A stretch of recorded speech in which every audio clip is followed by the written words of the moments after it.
The best tip that I could give to anybody looking to start and scale a successful print-on-demand business is to create today for what is going to be selling in 8 to 12 weeks from now. As I am currently recording this, it's November, which means I need to be creating listings that are going to be selling in the January to February timeframe. It can be extremely easy to get caught up in current trends, what's selling exactly right now in this moment as a brand new seller, and have a little bit of shiny object syndrome. But the issue with that and where I see a lot of new sellers struggle is when it comes to having a brand new shop on Etsy, it can take brand new shops and brand new listings, sometimes 30, 60, even 90 days until Etsy really properly ranks that listing. And if you're creating things that are intended to sell right now, but nobody's really going to see them for potentially 30, 60, 90 days, then you're not really giving yourself the best opportunity to actually see the sales and growth that you want.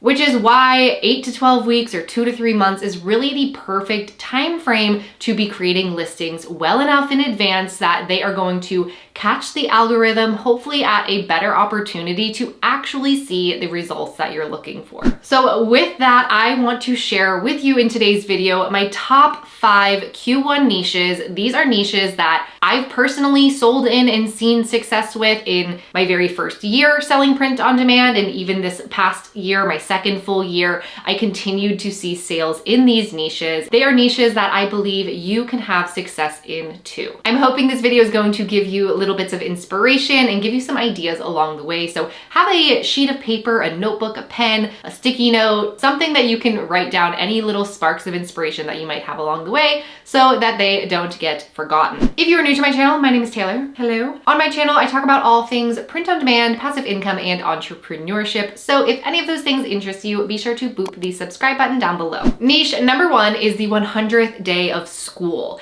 This typically occurs around the January timeframe. That's where I have found it has the biggest spike in sales. And knowing that we should be creating listings that are going to be selling in 2 to 3 months, now is the perfect time to start creating for this niche. Now, this niche I find kind of breaks down into 2 different categories of who purchases these types of products and what those product types are. There are teachers who purchase these products, and there are parents who purchase these products for their children. The most commonly sold product in this niche is apparel. Taking a look here, I'm using Everbee to analyze the sales of the listings currently ranked on the first page when I search for 100th day of school kids shirts. And you can see here there are some listings that are already seeing some sales, but what I like to pay attention to for a niche like this that I consider to be kind of like a seasonal niche because it's more of a temporary time frame that it sells in, you can get some really good insight as to how successful of a niche this is by looking at the total sales compared to the listing age. For example, this listing right here is 11 months old, and to me, that's a good indicator that this probably was listed in December of last year, right before the prime sales time in January. And while they only are seeing about 27 monthly sales on this listing right now, it has a total of 295. I can make an educated guess that majority of those sales did come from January of last year. Similarly, this listing has been on Etsy for about 13 months, so about this time last year they first listed this product. Again, only about 35 monthly sales today, but in total they have 435 sales. A great indicator that this listing sold very well last year. Something super inspiring that I want to share about these 2 listings in particular. The first listing that we took a look at, while it's been on Etsy for 11 months, if we scroll over and look at the shop age, the shop is only 13 months old. So this shop, within 2 months of starting, they created a listing that ultimately ended up earning them a decent amount of sales. So they were able to grow their shop pretty quickly. The second listing has a very similar story. Their shop age, they are 14 months old, and this listing that they had these sales on is only 13 months old. So a month into starting their shop, they created this listing and ultimately saw a huge spike in sales in their business. Niche number 2 is Valentine's Day. Now, a lot of people traditionally think of Valentine's Day as a niche creating Valentine's themed items, but I want to encourage you to take a different spin on this. Yes, there are some listings that do see sales that have very traditional Valentine's Day themes with Cupid and hearts and bows and arrows and all of that type of stuff. However, Valentine's Day at its core is a very strong gift giving holiday. And there's tons of opportunity to really see success with Valentine's Day without having to create necessarily Valentine's Day products. Let me show you what I mean. Listing number 1 here is an ornament. Ornaments are something that of course sell well during the holiday season, but they also can make a great gift all year round, especially when they're tied to something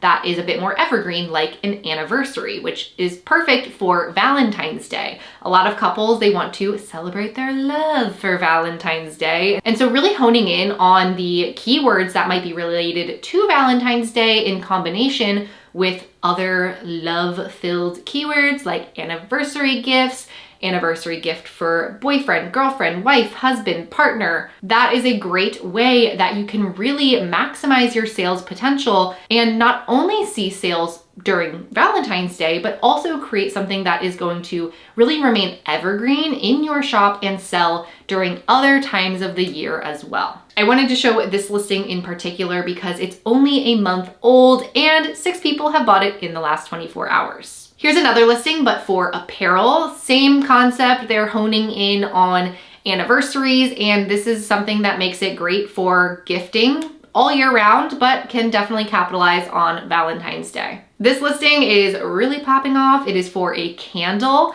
great product for print on demand, and this listing in particular, 63 people have bought it in the last 24 hours. Listings like this, I always like to take a step further and analyze with Everbee. We can see in total this listing, it's been on Etsy for 12 months, has over 1,000 sales, and right now it's seeing an estimated monthly revenue of a little over $1,100, which is pretty impressive. Keeping in mind this is likely a print-on-demand product, they're probably seeing somewhere between a 20 and 30% profit margin.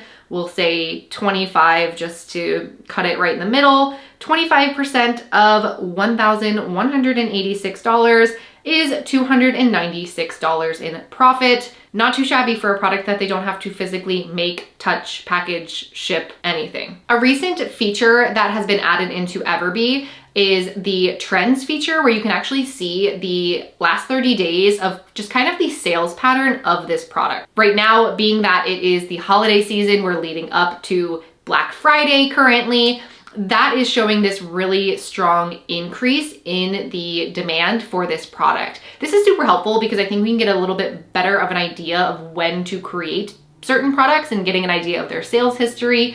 To my knowledge, I believe that this right now, this is a new feature. And so where we have this last 30 days, I believe that this is going to actually have the ability to choose custom timeframes and extend the timeframes, which I'm really excited about because I think that will give a little bit of a better view on just where those spikes are throughout the year, so that we can be creating about 2 to 3 months prior to where that spike is. Scrolling down, we also can take a look at the tags. That's one of my favorite things to do here. And one of the highest keyword score tags that they're using is boyfriend, but abbreviated as BF. Anniversary gift. That is something that the reason it has a high keyword score is because it doesn't have a ton of competition, but it has a decent amount of search volume. They also have some other really strong keywords that I think could be applicable towards the Valentine's Day timeframe. First anniversary, long distance gift, 1 year anniversary, boyfriend candle. Of course, you would only want to use this if you were selling a candle.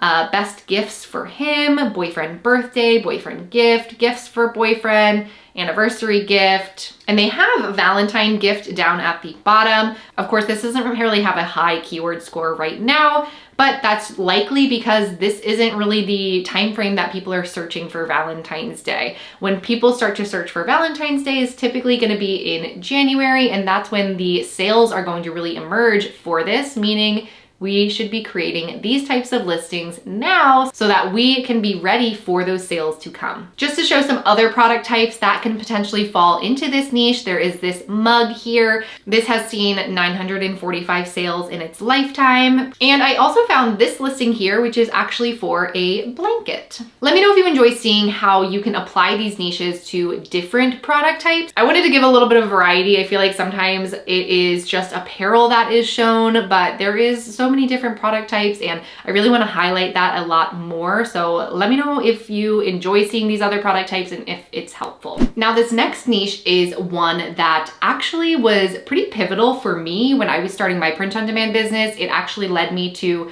my first $1,000 profit month, and that is the birthday niche. Now I have a little bit of a creative strategy when it comes to actually pursuing this niche. There are certainly birthdays that are more celebrated than others in the sense of like different decades. So for example, 30th birthdays, 40th birthday, 50th, 60th, so on and so forth.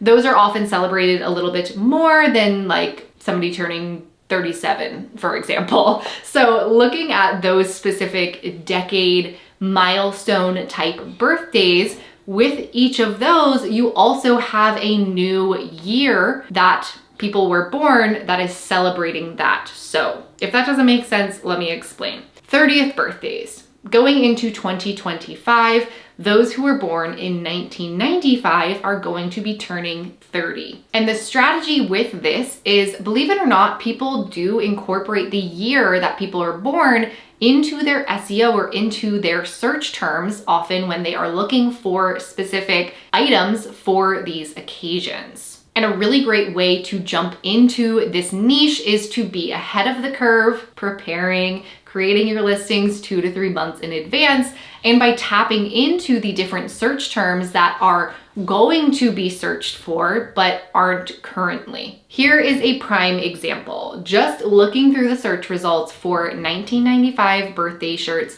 you can see that some of these listings have already adopted that 1995 is going to be the year that people now are turning 30. However, it was just 1994, and there's still some listings that you can see that have 1994 in them. Because these milestone type birthdays are a new wave every single year with new people, new year, and also new trends in different design elements and what is currently selling, you have a really good opportunity to jump into something that kind of fluctuates in saturation. As we go into the new year, it's usually at its lowest saturation and then starts to become more saturated throughout the year. And then it kind of goes on this wave into the next year and so on and so forth. And because we're talking about Q1, now is truly the best time to be diving into the birthday niche. Niche number 4 is St. Patrick's Day. This is another one that I think traditionally, when we think of St. Patrick's Day and creating print-on-demand products for St. Patrick's Day,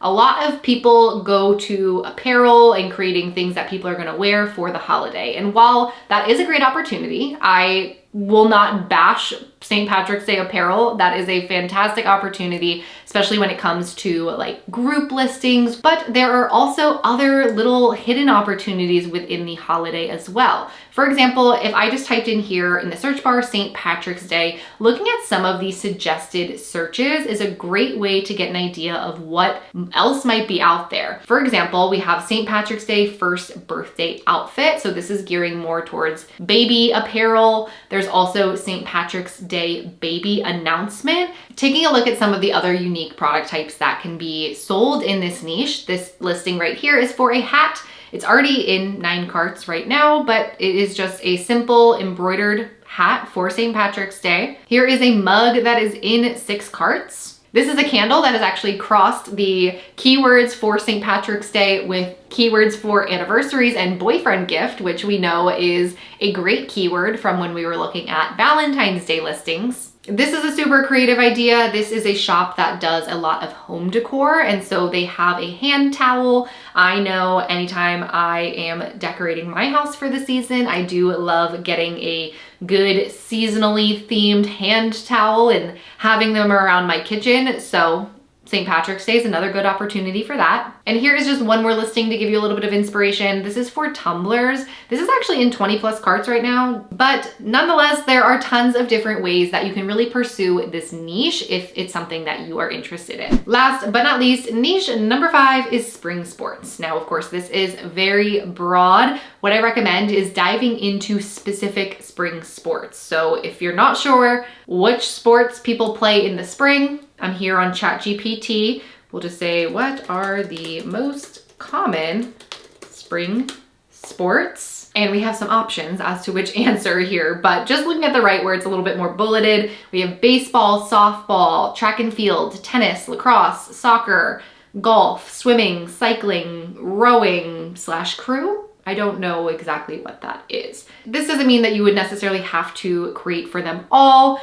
I would just pick maybe what you are inspired by if you are into sports. For example, if we just dove into baseball and say we wanted to create listings for baseball, typically this season, depending on where you live, I know in my area, baseball season starts as early as the end of February into the first weeks of March. So later into the spring season, this might be something that you can kind of get away with designing a little bit later, maybe in January. But when it comes to baseball, of course, disclaimer, you don't want to be creating anything for any like major league baseball teams, any professional sports that is trademarked, that is owned by those professional sports leagues. The direction I would recommend going with the spring sports category and something like baseball would be thinking much smaller. So thinking of like a rec baseball league, thinking of maybe a mom who wants to support their child. For example, if we type in baseball and just see what pops up, we can see baseball mom. That is something that has an average of over 900 monthly searches. And clicking into that, I'm going to use Everbee again, jumping over to the product analytics.